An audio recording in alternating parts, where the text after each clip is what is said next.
friends, Heidi here from Rain Country. God is good all the time. And I'm here today to talk about 5 points on bugging out. So a little bit of history behind this particular video is that on the 4th of July of this year, we actually had a wildfire that was started east of us. And because of the high winds, the fire department and DNR were having a hard time getting it contained. And thankfully later that night, the winds finally died down and they were able to get it contained and everything was fine, though there was one person that lost their home, sadly. But thankfully it didn't go any farther than that. But they had already started evacuating neighborhoods. And our neighborhood would have been the third one to be evacuated. So they evacuated one, then the next one over was where my sister-in-law lives, and they had told them to be ready to evacuate, and it was obvious by the way it was going that ours would have been the next in line. So it's one of those things that you start realizing, gosh, this is one of the scenarios we hadn't really thought about, especially living in rain country where it can get dry in the summer, but it's a much more rare occurrence to have fires burn through our area because we're typically very, very wet. We live very close to a rainforest, if that gives you an idea. An average rainfall here of 120 inches per year, and that's a low average. We can get as much as 160. So again, just not one of the things we've really thought about is having to actually evacuate everything. And so it made me realize that the importance of thinking ahead on these kind of things. So the first 3 points are going to have to do with prioritizing. And I realize that's got to be important because obviously you can't pack up everything when you only have a short time to get out of Dodge. So the first 3 points in order of importance is that when the very first things you should be looking at is the things that you're going to need to survive for at least a few days and longer. And obviously you're going to tailor these things to suit you and your family. So these are just ideas. They're not something that I'm saying this is what you should do. These would be things like, enough food for a couple of weeks, your necessary clothing, the things that you wear the most. If it's wintertime, obviously you're going to need your warm clothing and whatever it is you need at that time. And if you keep any cash whatsoever on your property, that needs to go. I suggest having yourself a portable safe that is fireproof and waterproof, something that you can just grab and go. Keep all your cash and valuables, important documents and whatnot in there, especially documents that have to do with identification, birth certificates and so on. You should keep them all in that same safe, something that you can just take it and off you go. And something else that can go in that same safe, because it is fireproof and waterproof, is things like your most important garden seeds. And, if you got to give up everything, your garden, everything that you've worked for, at least those seeds that you've worked so hard for over the years, you finally have just the right seed for your tomatoes or your zucchini or your pumpkin or whatever it is that you're growing. Make sure you're taking those seeds. So when you have to start over, at least you have those to start with, because it can take years to climatize certain vegetables. So you don't want to have to start all over from scratch from seeds from someone else if you've really worked on developing that to suit your climate and your needs. You're going to need your cell phone. If you have a cell phone, grab that. If you have a computer like a laptop, grab that, because you're going to need some form of communication with friends, family, and whatever else. And then obviously your pets. Don't forget your pets, and don't forget to pack up some food for them. And then I also recommend, if time and space allow, grabbing some kind of hand tools. You're very unlikely to be able to pack up your table saws and other big equipment like that, but at least grab some hand tools, things that you'll need. Even if it's just a Leatherman or some kind of multi-purpose tool, making sure you have that. That should actually be something that's included in either your purse or your bug out bag anyway. I always have some kind of knife on me no matter where I go. And it has come in handy many times, not for the things that people typically think of when they think of keeping a knife on their person, but for more practical things, such as when I ran out to harvest some turkey tail mushroom. I pulled out my knife and was able to cut that. It was the perfect size, and it worked great for cutting that mushroom away from the end of that log. And then the second thing of items. So this is if time and space allows, according to what you have to pack things into, would be things like your more long-term food supply, getting as much of that. I mean, you've worked hard to put that up. It would be a shame to see it all burned up. Packing as much of that as you can, maybe some more changes of clothing, and then irreplaceable items, especially valuable things that you can even turn around and sell to help give you the money you need to be able to rebuild again.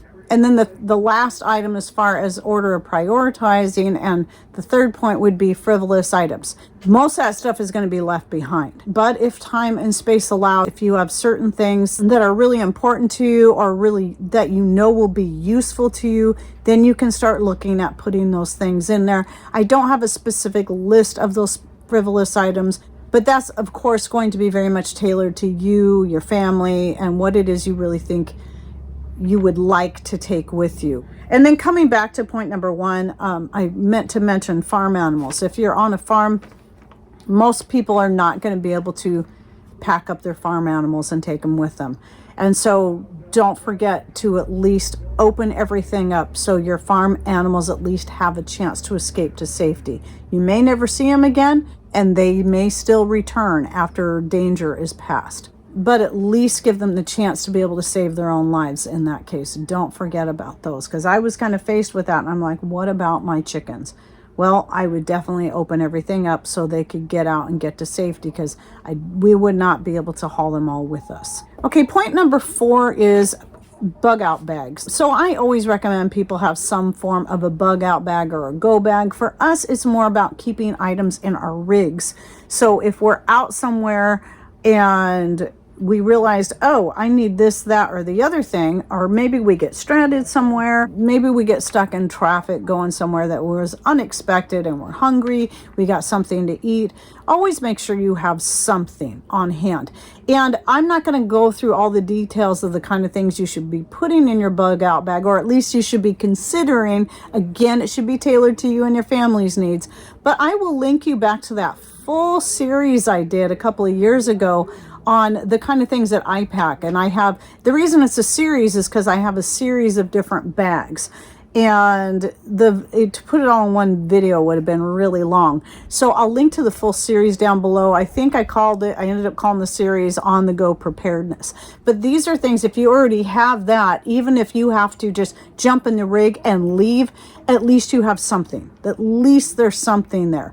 And you might want to consider revisiting those bags, especially in such an event where if it is really, you don't have time to pack anything from your house, you just got to get out, then at least it's going to be good to know that you have some certain things. And then one thing I forgot to mention in the cache is also your precious metals. So if you have precious metals, make sure you're packing those up too.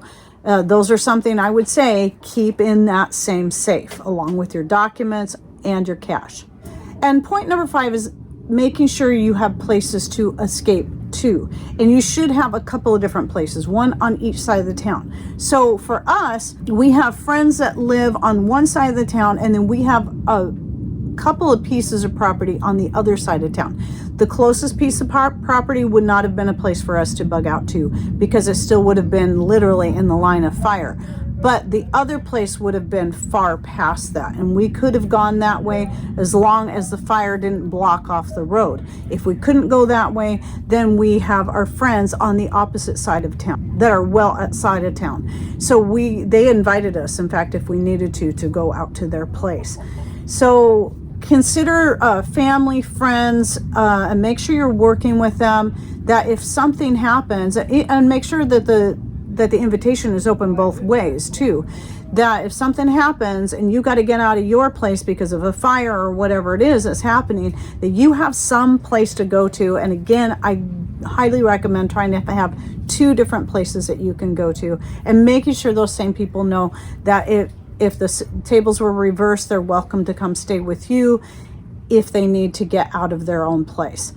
So just start considering these things. And these are just a few points I wanted to throw together. And again, it's just kind of fresh in my mind.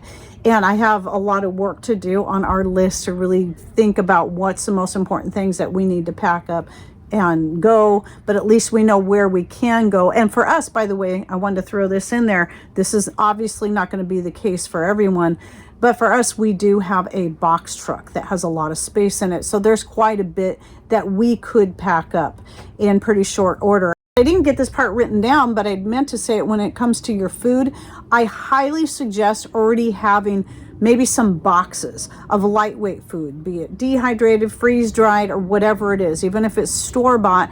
Like I have a tote of just some dried foods that are in Mylar that would be easy to grab and go. So that would be something that I could work with right there. So if you have your food, like it would not be easy for me to grab all of our jars of home canned foods. That would be very difficult. But, you know, and even the dehydrated stuff. But if I have things in boxes and totes that I can just grab and stick in the box, which I do, we do have that as well, then that would make it so much easier for us when it came to packing up food. So that can go with anything. Just like having the portable safe for your cash, precious metals, and documents, consider that for other things, especially when it's a lot of little small stuff that you can put into some box that's easy to grab and go. And you can still rotate through the food and things that are in that box to keep it fresh, but make it so that it's simple enough to do that, because I know that in our case there's no way I was going to take down all of my jars off my shelves and try to pack all that up. I would have gone for the easy to grab boxes and buckets of food that we have. So now please share with us your ideas of, are these things that you've considered? What are the measures you're taking to prepare yourself in the event that you have to be evacuated from the area that you're in? And do you have ideas of ways that you can pack up your food? Do you have some kind of vehicle that can hold quite a bit, friends that could help you out, or places that you can stay?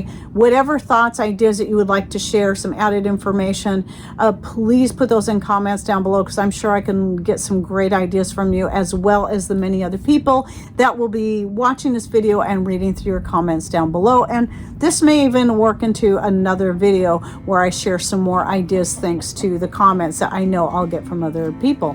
All right, well, I hope you enjoyed this video. Don't forget to check out any links that I'll be putting in the description box down below for more ideas.